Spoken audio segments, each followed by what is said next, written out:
I'd like to start off by saying fuck transphobes. Like, hard. Um, and that's what we're going to talk about today. Not transphobes specifically, but kind of how to deal with them. Um, Not to bury the lead too much, that is the point of what we're going to talk about. But I do want to tell you a little bit of a story about um, why I decided I wanted to talk about this. As a quick aside, if you're watching this as part of the series, I did say I was going to do a 2-month HRT update today. However, I think I misread the calendar because I have a hard time reading calendars, even in the best of times. And with the quarantine, I think I just screwed it up anyway. You don't care. We'll do the 2-month HRT update next time. So, yeah, transphobes. Specifically TERFs, which, if you're not familiar with what a TERF is a trans-exclusionary radical feminist. And it's exactly what it sounds like. It is someone who considers trans women to not be real women, and that somehow being trans diminishes the female experience and diminishes what it means to be a woman, which, in case you're not aware, is bullshit. And they do all kinds of different things to justify that, which make no sense under any type of logical scrutiny. And there are a number of conspiracy theories around it too, like trans women are rapists, which, pursuant to what I just said, you may also be aware is bullshit. It's just fear-mongering, stupid bullshit. And I don't understand... Well, okay. I've taken enough psychology classes that I understand how bullies and narcissists work. But it doesn't mean that I understand the point behind bullying. I know it's like perpetuating a cycle of abuse and whatnot, but what is the purpose? How... Anyway, let me tell you a story. This weekend, I and others got piled on by an army of TERFs on Twitter. So my Twitter has virtually no engagement. You can follow it right there. Has virtually no engagement. Every few days, I might get a notification saying that a comment that I made was liked or that sort of thing. But so I woke up, I don't remember which day it was. Time has become meaningless in the quarantine, the void of quarantine. So I woke up the other day and I had 7 notifications, which is a tremendous amount for me in context.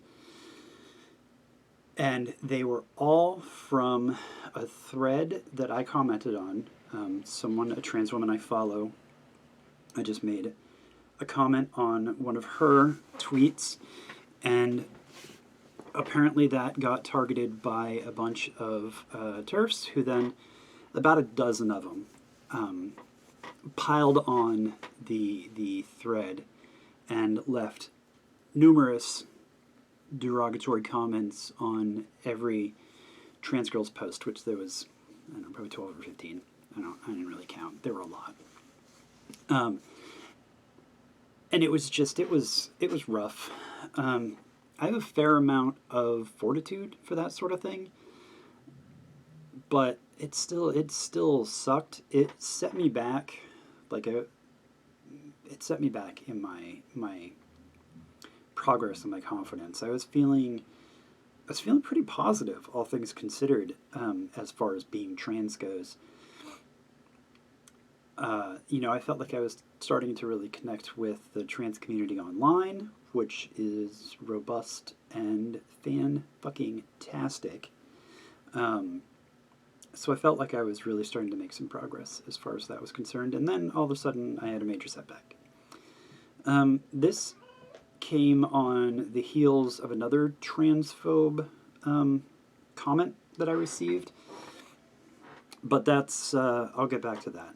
Um, so I don't tell you this story to ask for sympathy or support. That's not my point here at all, and I don't want that to get misconstrued. But so I used, like I said, I have a fair amount of fortitude for this sort of thing. You know, it's whatever. Uh, but I used the hurt to as fuel to kind of go and offer support to other people who might not have the same kind of fortitude. So that is the topic of this video. It took me forever to get to it. Anyway, yeah, so it's. I'm going to give you some. I'm going to say some things to you if you've been the target of this sort of transphobia or any kind of transphobia or homophobia or hatred in general. But I'm also going to hopefully give you some advice on how to help someone else who's had it, who has been attacked like that. So there's a concept in psychology called toxic positivity, which is, you might think you're helping by using some of these terms and advice and whatnot, but you're really not. It's kind of the opposite of being helpful. So toxic positivity is basically anything that minimizes. I've got an actual definition. Toxic positivity is defined as an excessive and ineffective overgeneralization of a happy, optimistic state across all situations. And what that means is a kind of a just get over it. As Eric Idle sang, always look on the bright side of life. Anything that kind of shuffles away the negative and kind of, okay, well, just ignore that bad stuff and think happy thoughts. A long time ago, it was Nancy Reagan's "Just Say No to Drugs."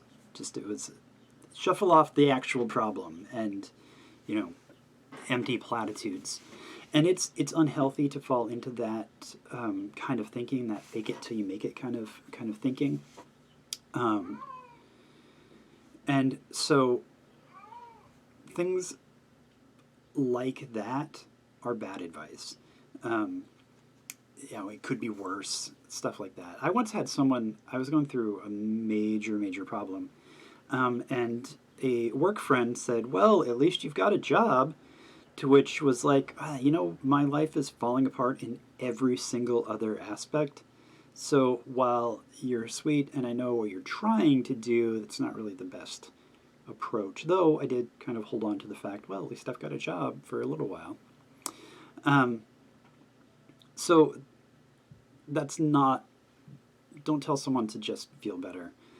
Or if you've dealt with this, it's not, don't just try and feel better. Don't listen to that kind of advice because it's counterproductive. The best way to handle it and the best advice that I can give to you, or you can give to others, is a general sympathy of it, a general, this sort of thing really fucking sucks, and it can cause some major backsliding, and it can lead to some really, really horrible places.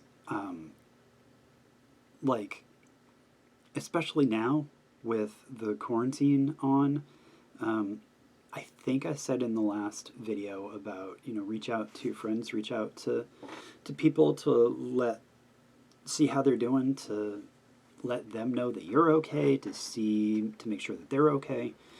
A Facebook acquaintance, or I phrased that all wrong.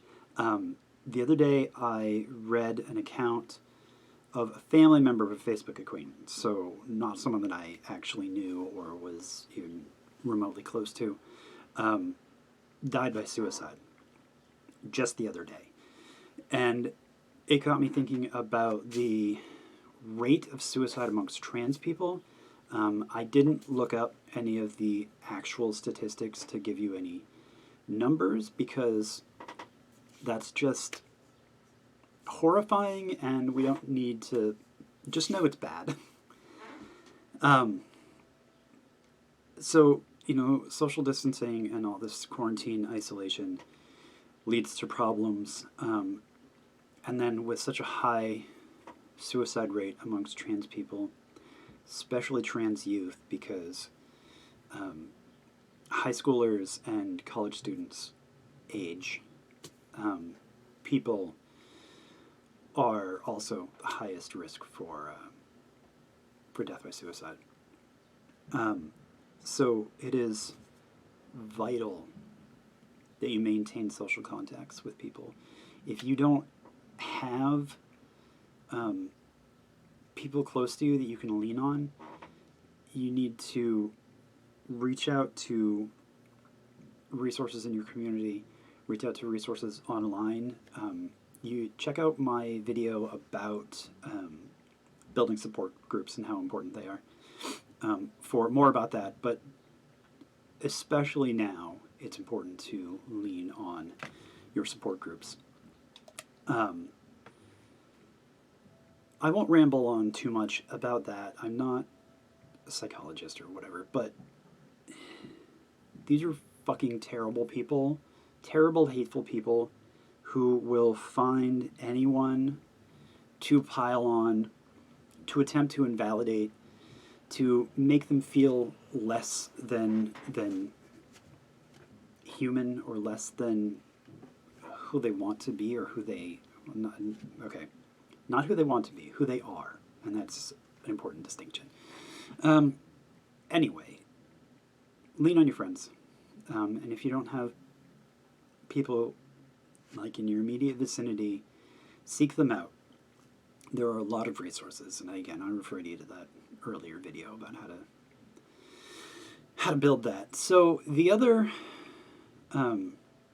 attack that came at me was on one of my Twitter posts, coming at me directly from a general homophobe. This was a person, before I blocked him, I went and looked up his account, and didn't have any of his original account. It was just a troll account where he clearly followed a number of trans and racial hashtags just to jump on in star fights, say hateful bullshit. So he hopped on to criticize my most recent thing that I'm doing.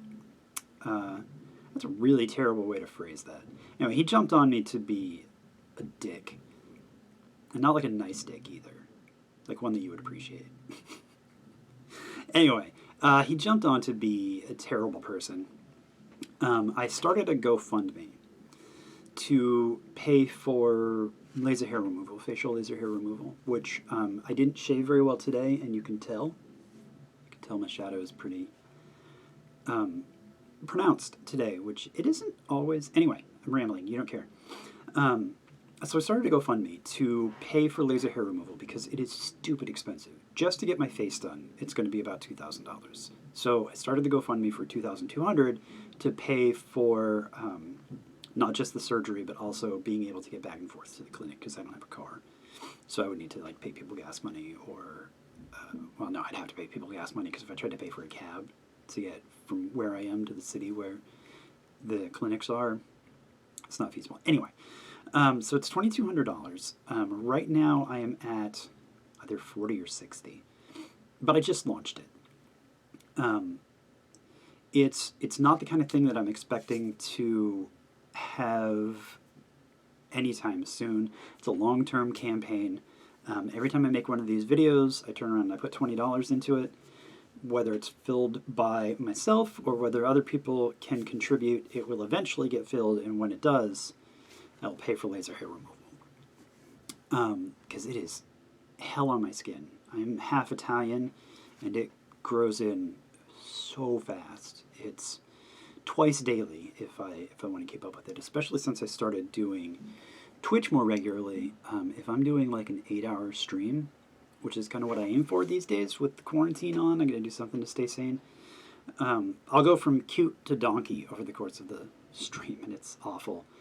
It also causes a number of skin-related issues. Like you can see, I've got some pretty bad acne going on. I didn't put on any makeup today so that I could show you what it does to my skin.